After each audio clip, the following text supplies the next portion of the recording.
নমস্কার, আপনারা শুনছেন বেঙ্গলি ক্লাসিক স্টোরি চ্যানেল মৌমিতার সাথে। এই চ্যানেলে সকল শ্রোতা বন্ধুকে অনেক অনেক স্বাগত জানাই। আজ আপনাদের পড়ে শোনাব বিখ্যাত সাহিত্যিক শ্রী নরেন্দ্রনাথ মিত্রের লেখা ছোট গল্প বাড়ি বাড়ি। গল্প শুরুর আগে আমার দু একটি কথা খুব সংক্ষেপে বলে নিচ্ছি। এই চ্যানেলে যারা আমার গল্প পাঠটি শুনছেন তাদের কাছে অনুরোধ, যদি আমার পাঠ এবং পরিবেশনা আপনাদের ভালো লাগে, যদি গল্পটি ভালো লাগে একটি লাইক করবেন, আর যদি সম্ভব হয় গল্পটিকে আপনাদের প্রিয়জনের মধ্যে শেয়ার করে দেবেন। আর যারা এখনো এই চ্যানেলটি সাবস্ক্রাইব করেননি তাদের কাছে অনুরোধ, সাবস্ক্রাইব করে আমার সাথে থাকুন আর নিয়মিত শুনতে থাকুন নতুন নতুন বাংলা গল্প। আর কথা বাড়িয়ে সময় নষ্ট করছি না, শুরু করছি আজকের গল্প বাড়ি বাড়ি।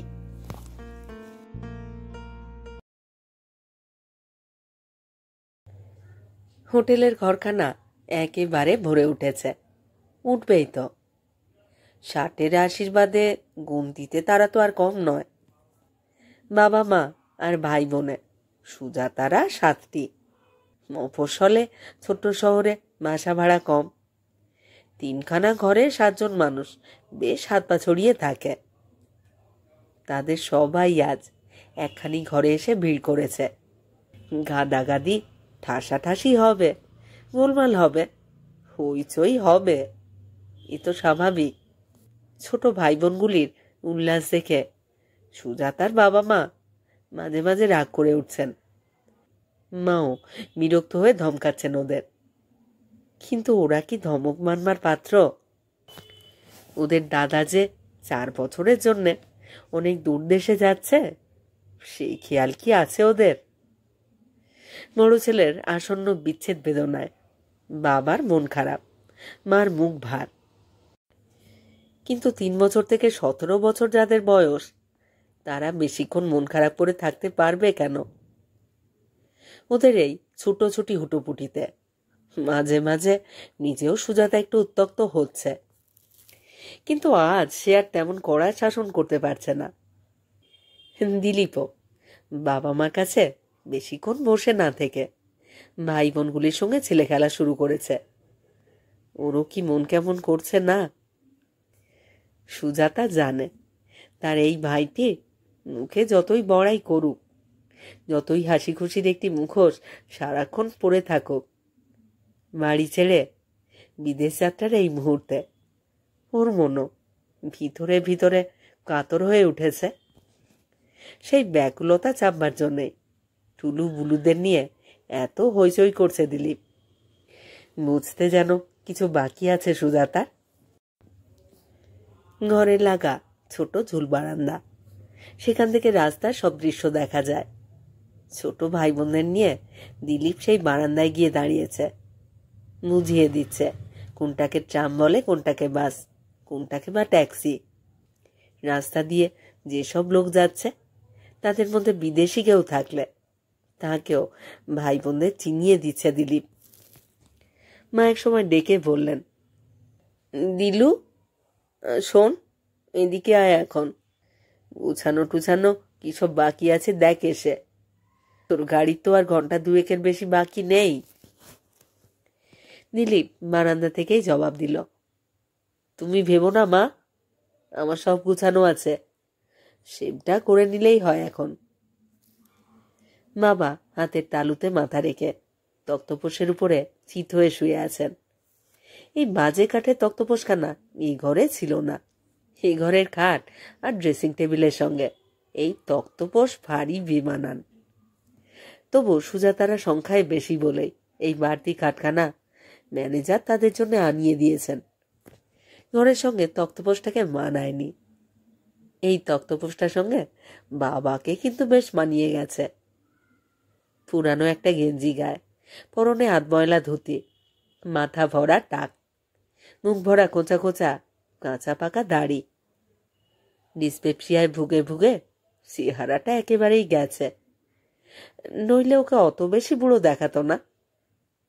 সেদিন হিসেব করছিলেন বাবা, 62 উতরে 63-তে পড়েছেন। কিন্তু যে দেখবে সেই বোধহয় বলবে 72।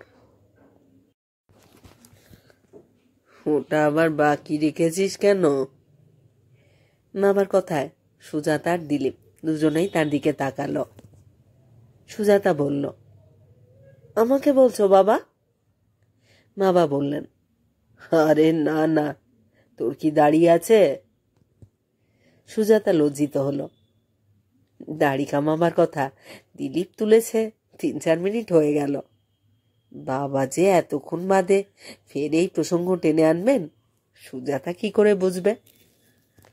উনি অবশ্য এই রকমই করেন। আজ তো আরো বেশি অন্যমনস্ক। দিলীপ দিদির দিকে তাকিয়ে হাসল, নিজের গাল দুটি দেখিয়ে ইশারা করল, যাও দাড়ি কামিয়ে এসো। আমার মুখের কথা কেড়ে নিয়ে কথা বলতে যাওয়া, এবার শিক্ষা হলো তো?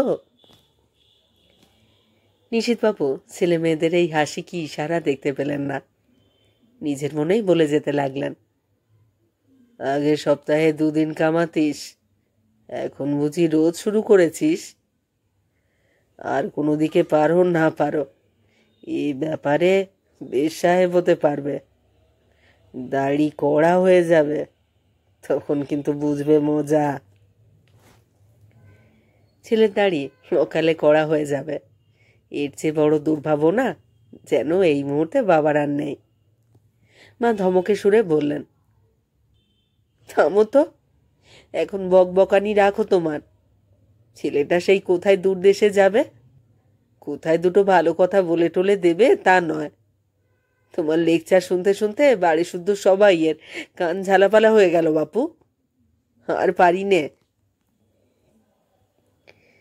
শেভ করবার জিনিসগুলি আর ছোট আয়নাখানা তিনি হাতে করে বারান্দায় নিয়ে এলেন।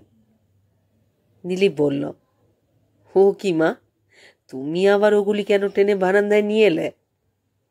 মা বললেন, নাও নাও নাও বাপু, সেরে নাও তাড়াতাড়ি। তোমার বাবার সামনে শেভ করতে হলে তুমি তো আর লজ্জায় বাঁচো না। দিলীপ বলল, কি বল, তোমার সামনেই আমার কোনো লজ্জা নেই, তাই না মা? আনলেই যদি ওই ছোট বাটিটায় করে একটু জলও নিয়ে এসো মা, লক্ষ্মী মা। মা জল আনতে যাচ্ছিলেন, সুজাতা বাধা দিয়ে বলল, তুমি বসো মা, আমি আনছি। না হয় রিনিমিনিকে বলো, ওরা নিয়ে আসবে। আচ্ছা দিলু, মাকে অত কাটাচ্ছিস কেন বলতো? দিলীপ বলল, 4 বছরের মধ্যে তো আর কাটাতে পারবো না, তাই এই ঘন্টা 2-এর মধ্যে সব তুলে নিচ্ছি। ফ্রাঙ্কফুটে বসে বসে আজকের এই বিকেলের সব ঘটনা মনে করব, মা আমার জন্য কি কি করে দিয়েছে সব নোটবুকে টুকে রাখব। তারপর বসে বসে হিসেব করব, মা দিদিকে বেশি ভালোবাসে, ভুলটুকে বেশি ভালোবাসে, নাকি আমাকে। মা হেসে বললেন, তা বাপু, এখন ঠাট্টা করলে কি হবে? তোমার হিংসুটে ভাবটা খুবই ছিল। খুকি তুমি আর ভল্টু তো পিঠো পিঠি, এদের মধ্যে তুমি ওদের মারধর করেছ বেশি। দিলীপ প্রতিবাদ করে বলল, আহা, তোমার বড় মেয়েটি যেন একেবারে অহিংসার লেডি বুদ্ধ ছিল, কথায় কথায় খামচি দিয়ে আমার গায়ে রক্ত বের করে দিত, তা বুঝি আমার মনে নেই? রিনি মিনি টুলু বুলু সবাই হেসে উঠল বর্দার কথা শুনে। রিনি সপ্তদর্শী, বোনেদের মধ্যে সবচেয়ে সুন্দরী, এবার 3 বছরের ডিগ্রি কোর্সে ভর্তি হয়েছে। ছোট বাটিটায় সে জল ভরে নিয়ে এলো, হেসে বলল, আচ্ছা দাদা, বড় হয়ে তুমি সত্যি সত্যি দিদির নাম সুর্পনখা রেখেছিলে? দিলীপ গালে সাবান মাখতে মাখতে হেসে বলল, হ্যাঁ, ছোটদের রামায়ণখানা শেষ করবার পর আমার মনে হয়েছিল সুর্পনখা নামটাই দিদির পক্ষে খুব অ্যাপ্রোপ্রিয়েট হবে। তোরা জানিস নে, দিদি হাত আর দাঁত তখনও বেশ সমানে চালায়, বেশ ধার দিদির নখে। তোরা তো তখনও আসিসনি, সব আঁচড় কামড় আমার আর ভল্টুর গায়ের ওপর দিয়েই গেছে। ভুলু সবচেয়ে ছোট মেয়ে, 8 উতরে 9 পড়েছে। দাদার কাছে কাছে থেকে তার মনোযোগ আকর্ষণের এতক্ষণ ধরে ব্যর্থ চেষ্টা করছিল।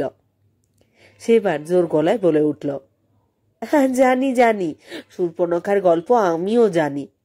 রামের ভাই লক্ষণকে ভালোবেসেছিল, সেই তো।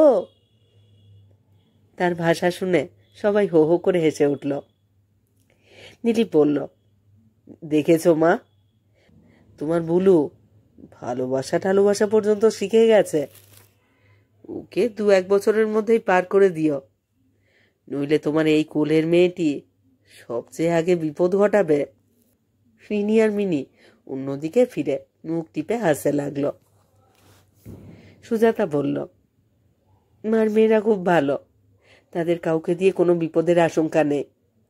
বরং ছেলেটি যে বিদেশে চলল, ফিরবার সময় 2.5 মণি এক জার্মান মেয়েকে সঙ্গে করে না নিয়ে আসে, আমাদের তো তাই ভাবনা। নীলিপ সাবান মাখা গালে সেফটি রেজার টানতে টানতে বলল, তা তো আসবই, নইলে আর এত কষ্ট করে 7 সমুদ্র 13 নদীর পারে যাচ্ছি কেন? শুধু কি কারখানায় কেটে মরতে? ছোট বোনেরা ফের খিক করে হেসে উঠল। নিশানাথ বাবু ঘরের ভিতর থেকে ধমক দিয়ে উঠলেন, কেবল তোরা হেসেই যাচ্ছিস তো? আশ্চর্য আক্কেল তোদের, যাওয়ার সময় যে হলো। কোথায় কাপড় চোপড় পরবি, তাড়াতাড়ি তৈরি হয়ে নিবি তা নয়, গা ছেড়ে দিয়ে সেই দুপুর থেকে কেবল হাসি আর গল্পই চালাচ্ছিস তো। ভোল্টুটাই বা গেল কোথায়? ট্যাক্সি যদি সময় থাকতে ডেকে না আনে, তাহলে কিন্তু আর ট্যাক্সি পাবো না বলে দিলাম। শেষে ওই ট্যাক্সির জন্যই একটা বিভ্রাট ঘটবে। মা একটু যেন বিরক্ত হয়ে উঠে ভেতরে গেলেন। বাবাকে বুঝিয়ে বলতে লাগলেন, কেন কেন অত চেঁচামেচি করছো? এরা তাদের দাদার সঙ্গে একটু গল্প করছে, করুক না, ওদের সময় ঠিক আছে। আর ভুলটুকে তো ট্যাক্সির জন্যই পাঠিয়েছি। চিতলায় চারুদের একটা খবর দিয়ে ও একেবারে ট্যাক্সি নিয়ে চলে আসবে। হোটেলের ম্যানেজারকে বলা আছে, তিনিও ট্যাক্সির ব্যবস্থা করে দিতে পারবেন।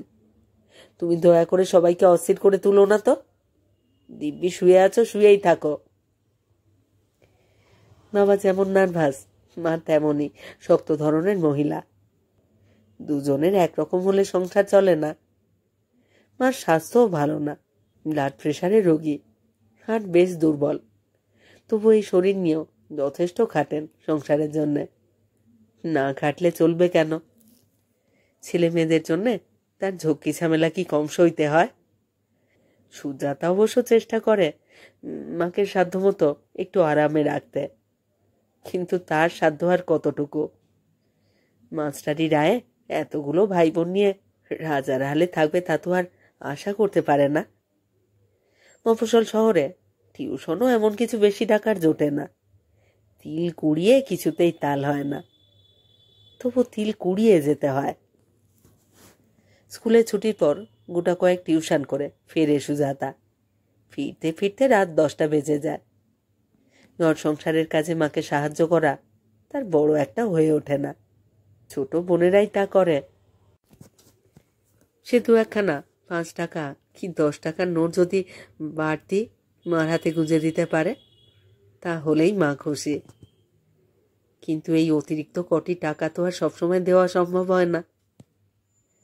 কোনো কোনো মাসে খবরের কাগজের নারীর কথা বিভাগে কি কখনো বা কোনো মাসিক সাপ্তাহিকে সুজাতার ছোটখাটো প্রবন্ধ ছাপা হয়, তার জন্য কিঞ্চিত দক্ষিণাও মেলে। কিন্তু এই দক্ষিণা তো আর 12 মাস আশা করা যায় না। সম্পাদক দুঃখ প্রকাশ করে লেখা ফেরতও পাঠান, এমনও হয়। বাবা রেলওয়ে স্টোরে চাকরি করতেন, রিটায়ার করবার পর আর স্থায়ী কিছু জোটেনি। ওর যা স্বাস্থ্য, তাতে সুজাতারও ইচ্ছে নয় বাবা আর পারিবারিক কোনো পরিশ্রম করেন। কিন্তু একেবারে কিছু না করলেও চলে না। তাই বাজারের কুণ্ডুদের কত্তায়নি ভাণ্ডারে বিকেলের দিকে একবার করে বসেন, তাদের খাতাপত্র লেখেন। সেখানে কি পান না পান সুজাতা জানে না, জিজ্ঞাসাও করে না। এমন একটি পরিবারে মানুষ হয়ে দিলীপ যে আজ বিদেশে যেতে পারছে, সে ওর নিজেরই সাহস আর চেষ্টা যত্নের জোরে। বিএসসি পাশ করে বছরখানেক তো প্রায় বসেই ছিল। তারপর কলকাতায় একটি জার্মান ফার্মের সঙ্গে যোগাযোগ করে চিঠিপত্র লেখালেখি করে বাইরে যাওয়ার সুযোগ পেয়েছে দিলীপ। সেখানকার এক ইঞ্জিনিয়ারিং কারখানার শিক্ষানবিশের কাজ পেয়েছে। নিজের খরচে যেতে হবে, তাই জাহাজেই যাচ্ছে দিলীপ। প্লেনে গেলে দ্বিগুণ ব্যয়। জাহাজের ভাড়াটাই ভাই বোনে মিলে কোনো রকমে ধার দেনা করে জুটিয়েছে। প্রথমে ঠিক হয়েছিল দিলীপকে হাওড়া স্টেশনে সি অফ করে দেওয়ার জন্যে। মাকে নিয়ে শুধু সুজাতাই আসবে কলকাতায়। চেতলায় চারু মাসিদের বাসায় উঠবে। এক রাত্রি বাস করে মাকে কালী দর্শন করিয়ে পরদিন চলে যাবে মুর্শিদাবাদ। কিন্তু কলকাতায় যাবার কথা শুনে ছোট ভাই বোনগুলি সবাই সেজে দাঁড়ালো। তারা প্রত্যেকেই যাবে দাদাকে এগিয়ে দেওয়ার জন্যে। দিদি বুঝি সব, তারা বুঝি দাদার কেউ নয়। দিলীপ বলল, বেশ, তাহলে তোরাও চল। কিন্তু এত লোকজন নিয়ে তো আর কারুর বাড়িতে ওঠা যায় না। হলে নিবা চারু মাসিমার আপন খুড়তুতো বোন, নিজেদেরও তো চক্ষু লজ্জা আছে। সুজাতা বলল, সবাই যদি যেতে চায় তাহলে একটা হোটেল টোটেল ভাড়া নিতে হয়। শুনে রিনি মিনিরা লাফিয়ে উঠেছিল। তাই নাও দিদি, আমরা কোনোদিন হোটেলে থাকিনি, এই উপলক্ষে হোটেলে থাকবো, বেশ মজা হবে। নীলু ছোট ভাই ভুলটুকে অবশ্য সঙ্গে আনতেই হয়, নইলে এতগুলি মেয়েকে সামলাবে কে, বাক্স বিছানা বাঁধবে কে, গাড়ি ডাকা, টিকিট কাটা, হাঙ্গামা কি কোনো ব্যাপারে কম আজকাল? আর সব বিষয়ে ভুলটু তার দাদার চেয়ে বেশি ছাড়া কম এক্সপার্ট নয়। তার একমাত্র দোষ অঙ্ক পারে না, তাই বাধ্য হয়ে বিয়ে পড়ছে।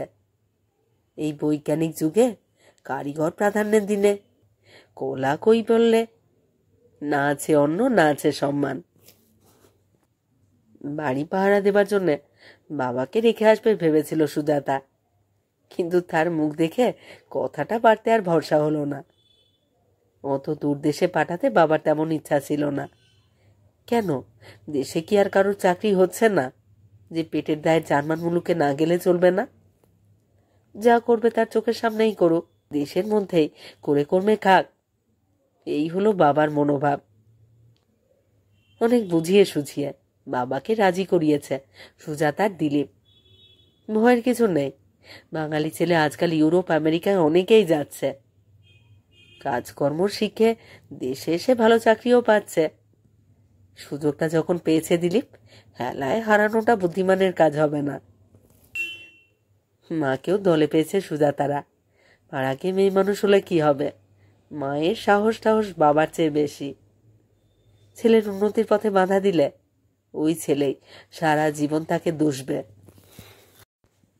শেষ পর্যন্ত বাড়ি পাহারার ভার জ্ঞাতি সম্পর্কে জ্যাঠাবাবুর হাতে দিয়ে বাবাকেও নিয়ে এসেছে সুজাতা। না আনলে কি উনি ছাড়তেন নাকি? চোখের মনি ছেলে, দুদিন আড়ালে রাখতে পারেন না। সেই ছেলে কিনা 4 বছর কাছাড়া হয়ে থাকবে। শুধু হাওড়া স্টেশন কেন, পারলে ওকে তিনি বম্বের জাহাজে ওঠা পর্যন্তই এগিয়ে দিয়ে আসছেন। নাড়ি কামানো শেষ হয়ে গেল দিলীপের। সুজাতার দিকে চেয়ে বলল, দেখ দিদি, কত তাড়াতাড়ি সেরে ফেললাম। তোরা এবার কাপড় টাপড় পরে নে, তোদের এক একজনের শাড়ি বদলাতেই তো 1 ঘন্টা করে। 5টা বাজে বাজে, সময় কিন্তু আর নেই। হাতঘড়ির দিকে তাকিয়ে দিলীপ বলল, ঠিকই বলছি, 5টা বাজতে 10। ভোল্টু ট্যাক্সিটা আনলেই হলো, উঠে বসতে হবে। আমি তো বলে দিয়েছি 2টো ট্যাক্সি আনতে। মিছিমিছি কষ্ট করে কজন আর বাসে যাবে কেন? তোরা শিগগির তৈরি হয়ে নে।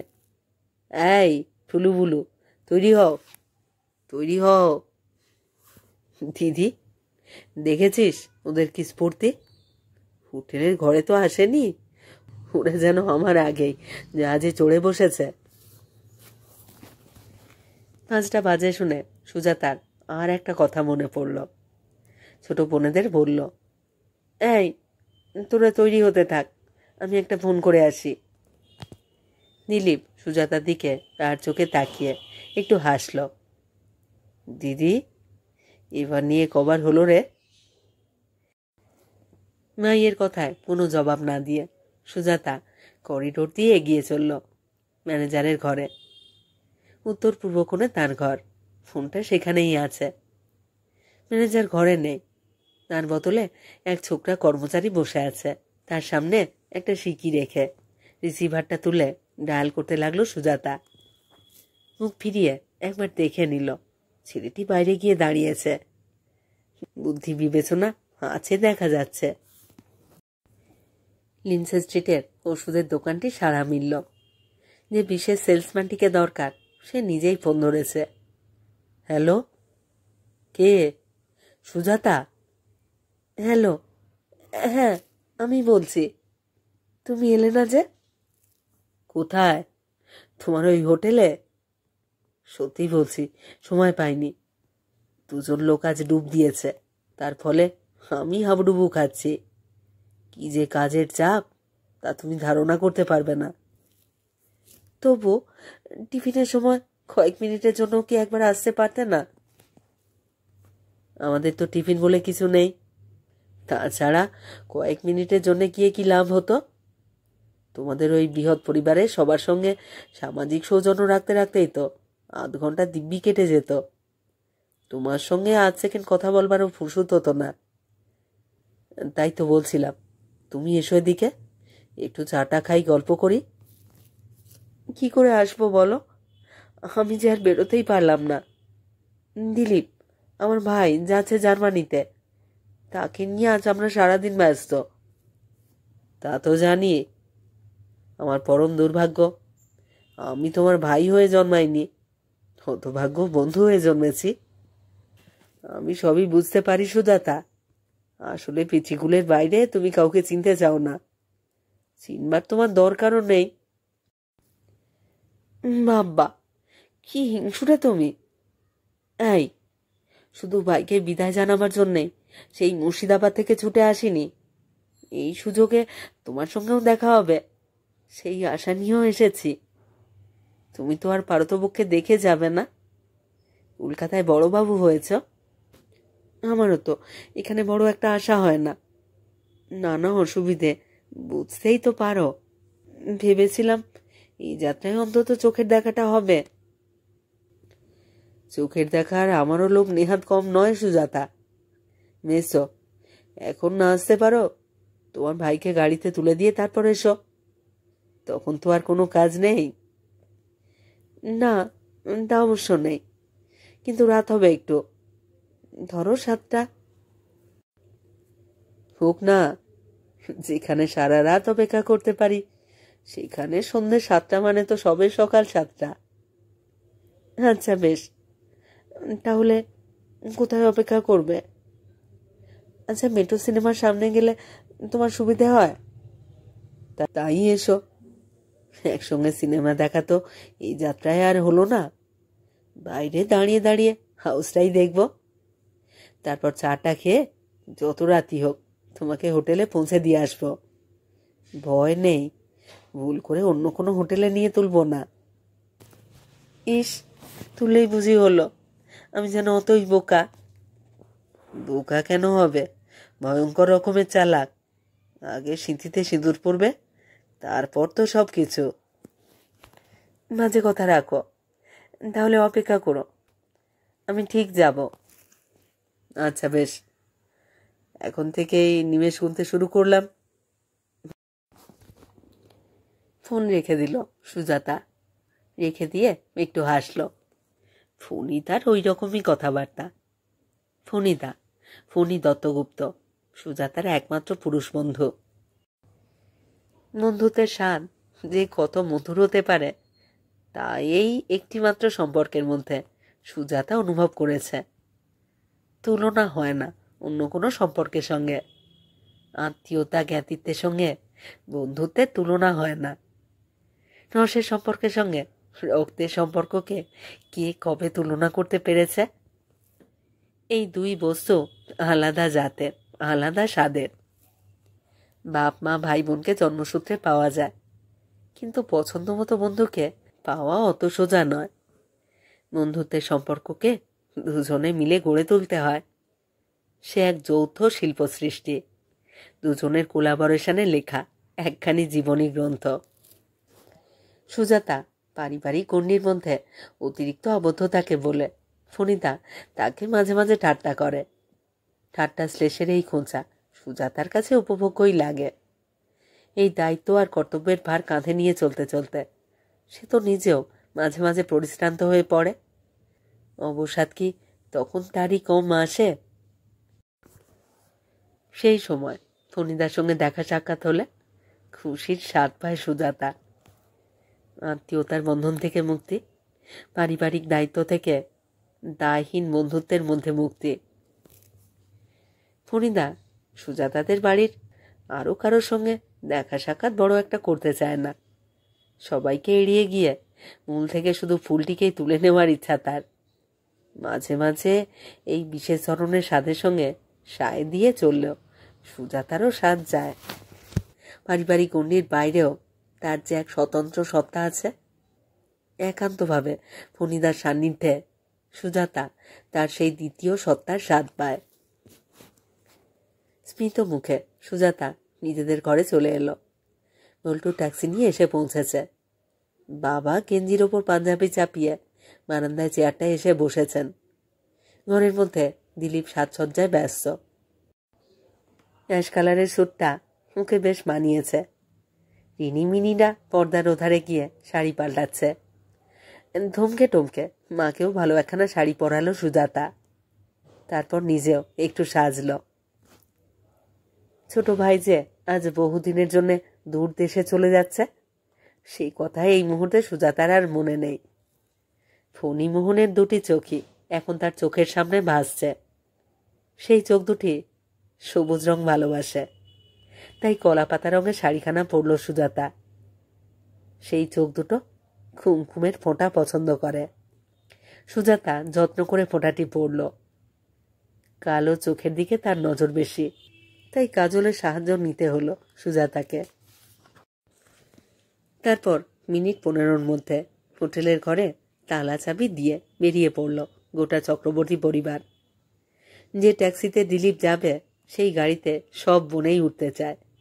বাবারও ইচ্ছা ছেলের সঙ্গে যাবেন, তার এখনো কিছু উপদেশ নির্দেশ দেবার আছে।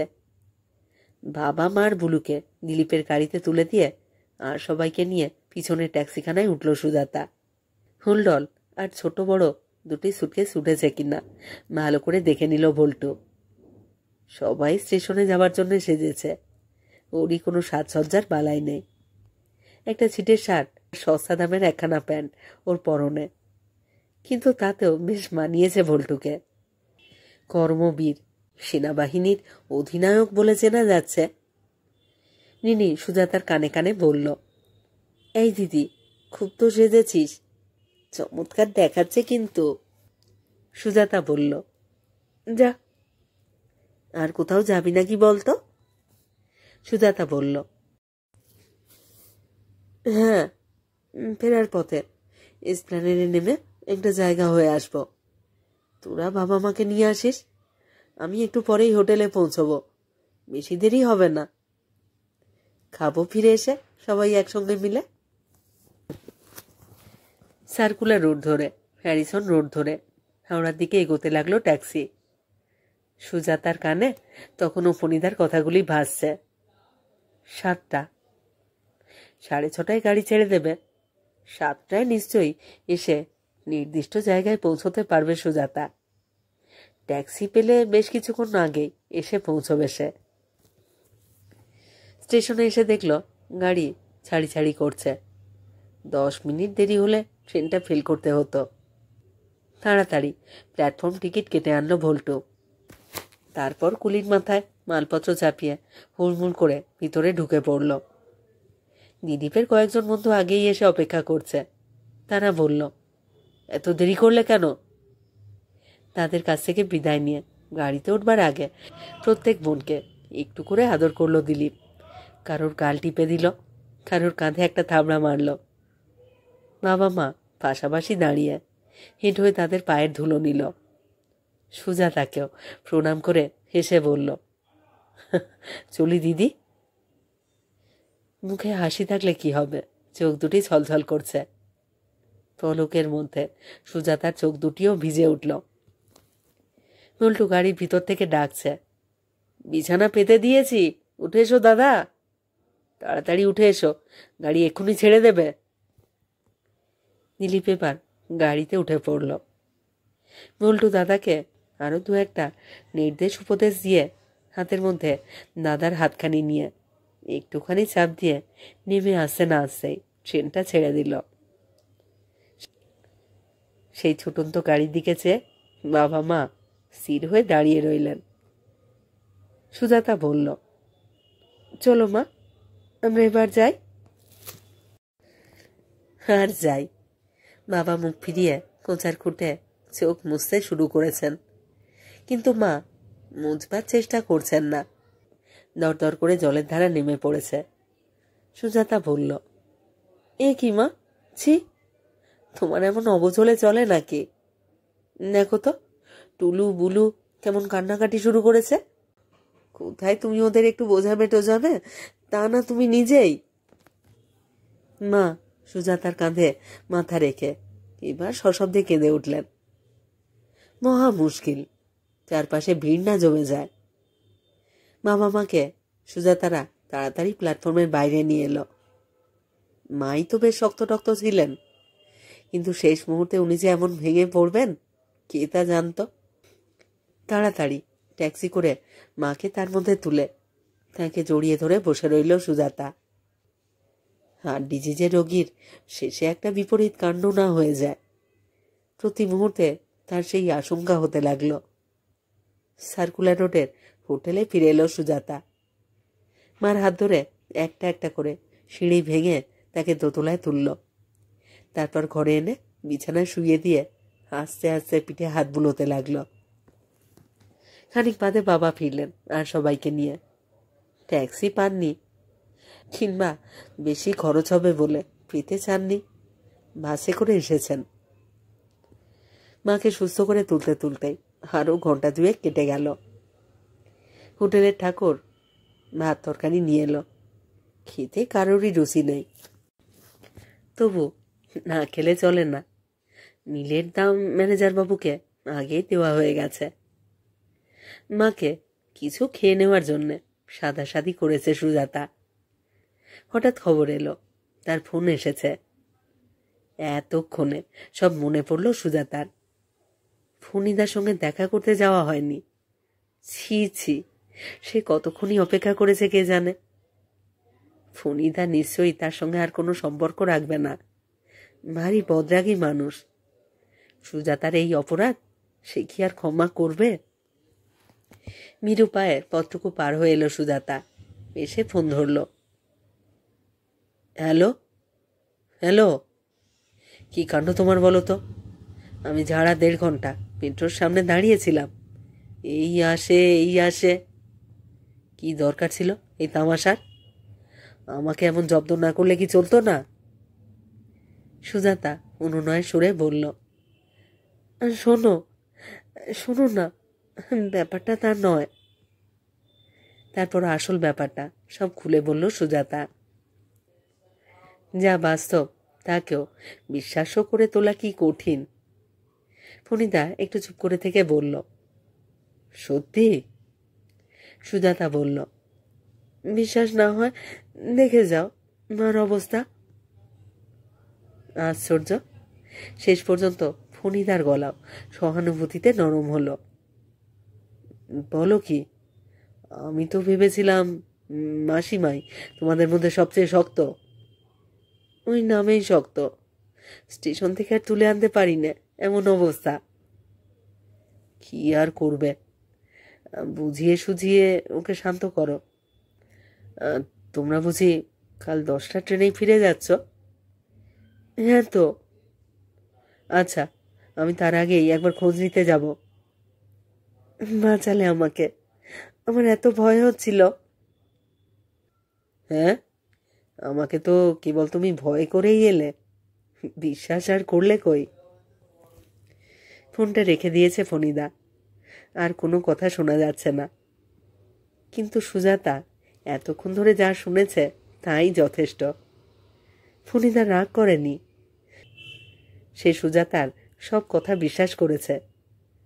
ফণিদা সুজাতার পারিবারিক দায়িত্বকে স্বীকৃতি দিয়েছে, কর্তব্যকে মধুর করে তুলেছে।